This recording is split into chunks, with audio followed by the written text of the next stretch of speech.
amigos do Pode Não Pode, como é que vão vocês? Tudo bem? Pessoal, olha só o que tem nas minhas mãos, a revista Super Amigos da Abril, número 31, com o Super-Homem e os Novos Titãs aqui na capa. Vocês podem ver que o Super-Homem tá com o braço robótico do Cyborg aqui nas mãos, com a outra mão ele está enforcando a Moça Maravilha, né, a Donna Troy, e tem um Mutano aqui no chão, né? A gente vai descobrir por que o Super-Homem está fazendo essa barbaridade aqui com os Novos Titãs, já que eles são aliados. Mas antes de tudo, pessoal, eu quero falar para vocês um pouquinho sobre esse título aqui e por que o Super-Homem está numa revista que não é própria dele. Muito bem, na década de 80, na década de 90 também, as revistas em quadrinhos da Abril, elas tinham um miolo misto, né? Nessa edição aqui, por exemplo, a gente tem uma história dos Novos Titãs com Super-Homem, né? Que foi publicada originalmente na revista Action Comics, tá? Lá nos Estados Unidos, já que a Action Comics ela era a revista mensal do John Byrne, né? O argumento e a arte aqui são do John Byrne, a arte final do Dick Giordano, né? Então a Abril, em vez de colocar essa história aqui na revista mensal do Super-Homem, ela resolveu colocar nos Super Amigos, né? Por conta do cross aqui com os Novos Titãs. E essa revista aqui também tem a história do Aquaman e tem a história do Etrigan, histórias solos de cada um, né? Etrigan, o demônio.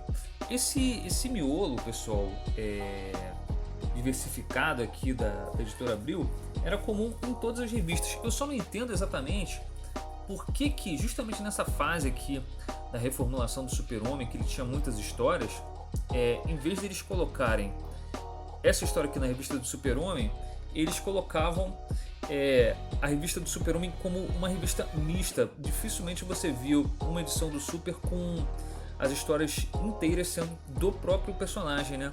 Essa edição aqui, por exemplo, a número 45 do nosso último vídeo sobre o Super-Homem, ela tem a primeira história sendo a do Super-Homem, né? A história que a gente falou aqui, onde o Lex Luthor ele usa pela primeira vez o Anel de Kryptonita. Tem uma história da Mulher Maravilha e tem uma história do Capitão Átomo. Cadê o Capitão Átomo? Aqui o Capitão Átomo, né? Não faz o menor sentido isso para o leitor, né? Agora, comercialmente faz, e faz muito, já que quem gostava de ler Super-Homem acabava sendo obrigado a comprar a revista dos Super Amigos para poder ler uma história do Super do John Byrne, né? Eu estou tentando entender aqui como exatamente é a cronologia dessas revistas. É difícil de entender, tá? A Abril ela bagunçava um pouco a cronologia, então eu estou me esforçando aqui para poder fazer os vídeos na cronologia certinha, pessoal. Última coisa, o texto, né? O texto, para quem é mais velho aí, já está com seus 40 anos, 30 e tantos anos, vai lembrar que existia um desenho chamado Super Amigos, um desenho da Liga da Justiça, né? Feito pela Hanna-Barbera, né? E esse título ficou muito famoso aqui no Brasil. O desenho fez sucesso e o título de fato acabou sendo aproveitado, inclusive pela editora Abril, mas essa revista aqui ela acabou sendo cancelada ainda na década de 80 para dar lugar à revista da Liga da Justiça, né, do Keith Giffen e do J.M. DeMatteis, né? Então ela não teve muitos números não, ela ficou nas bancas por algum tempo e depois ela acabou sendo cancelada para dar lugar à Liga. Beleza? Enfim, vamos para a história. História intitulada Possessão, né? Mostra o Super-Homem em Nova York quebrando tudo e agindo de uma forma criminosa, né? Ele está colocando a anarquia toda aqui a favor dos seus poderes, né? Você vê que ele está sorrindo, né? E quem estava na multidão, a base de atuação dos Titãs é em Nova York, né? Quem estava na multidão vendo o Super-Homem quebrando tudo era justamente o Cyborg, que parte pro combate, né, para poder tentar entender o que o Super-Homem está fazendo, por que ele está quebrando tudo, né? E o Super-Homem acaba atacando o Cyborg. O Cyborg não tem a menor chance com o Super, né? O Super praticamente desfaz o Cyborg. A Moça Maravilha e o Mutano acabam entrando na luta aqui, vocês podem ver, né? Porém, o Super-Homem derrota todos eles com extrema facilidade, até aparecer o Jericó. O Jericó, para quem não sabe, esse rapaz aqui, ele ficou um período consideravelmente curto nos Novos Titãs. O Jericó é filho do Exterminador, o Slade Wilson, né? Quem não sabe quem é o Exterminador, é esse cara aqui, ó. Aproveitando o anúncio que tem aqui na revista, né? É esse cara aqui. E é um inimigo assim mortal dos Novos Titãs, né? Ele está para os Novos Titãs assim como o Lex Luthor está para o Super-Homem, né? O Jericó, ele tem o poder de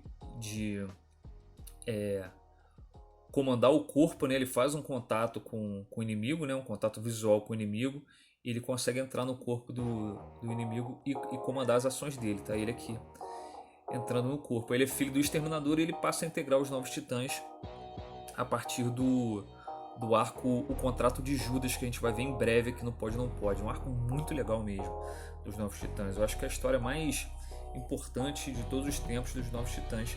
É a história, inclusive, que mostra o Robin Dick Grayson se tornando o Asa Noturna, tá? Então o Jericó rapidamente ele consegue entrar no corpo do Super-Homem, ele desfaz a confusão e a gente descobre que na verdade um cientista ele conseguiu, através de uma máquina, transferir a consciência dele para o corpo do Super-Homem e a consciência do Super-Homem para o corpo dele. Esse cientista aqui que tem uma deficiência física, né?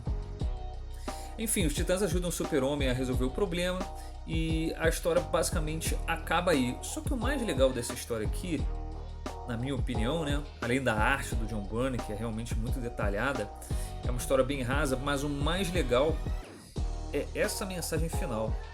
E olha só o que o Super-Homem fala aqui. A história está cheia de pessoas que superaram as próprias deficiências físicas e se tornaram grandes.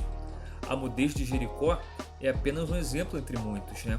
O Jericó, o herói que eu mostrei para vocês que conseguiu controlar o Super-Homem dos Novos Titãs, filho do Exterminador, ele é mudo, né? E ele é mudo, inclusive a gente vai ver as razões disso na revista Contrato de Judas, né? No arco Contrato de Judas, ele ficou mudo por causa de uma ação impulsiva do Exterminador, né? Mas a gente vai ver isso lá no Contrato de Judas. Então o Super-Homem fala isso e aí a gente pode citar um sujeito real, né? O Stephen Hawking, né, cara? Que durante anos ele é um dos maiores astrofísicos do mundo, né? Enfim. E aí ele fala aqui, mas você, Gunderson, né, que é o cara, o cientista, né? Tomou o meu poder e se tornou apenas um criminoso a mais.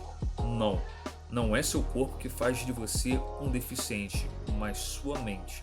É muito bonito tudo isso aqui. Na prática, obviamente, é muito mais difícil de se aplicar, né? Mas é uma mensagem bacana, né? De moral e bons costumes, né? Que a gente via muito, por exemplo, no final dos desenhos do He-Man. E eu achei legal isso aqui, tá? Não achei ruim, não. Enfim, essa é uma história rasinha, né? A gente foi contada aqui, olha, em 20 páginas, 21 páginas. Tá? Repito, com argumento e arte do John Byrne, tá? E a arte final aqui do Dick Giordano, tá? Achei muito legal o fato aqui da arte, obviamente, do John Byrne, essa mensagem final. Tô sendo um pouco repetitivo, mas o argumento, o plot, tudo é bem fraquinho. É típica história para poder dar seguimento na numeração da revista, tá? Então é isso basicamente que eu considero. A gente vai voltar aqui nessa revista Super Amigos depois, pessoal, porque aqui vocês estão vendo que tem a estreia do Aquaman. Tem uma história importante do Aquaman aqui no pós-crise, tá? Vou mostrar para vocês só uma palhinha aqui. E tem aqui uma história do Etrigan, né? O demônio Etrigan, que o Jason Blood aqui, vocês podem ver, que eu não acho muito interessante. Não vou nem citar ela, até porque eu não tenho a continuação dessa revista aqui.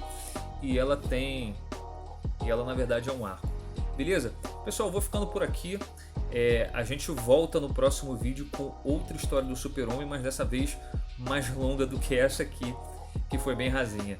Beleza? Foi só para constar mesmo no cronograma do Super Pós-Crise do John Byrne. Maldade o que a Abril fazia com a gente, galera. Um abraço para vocês. Deixem comentários aí sobre a revista, sobre o que vocês acham sobre essa questão da Abril pulverizar as revistas e do miolo misto aqui de histórias. Falou? Abraço!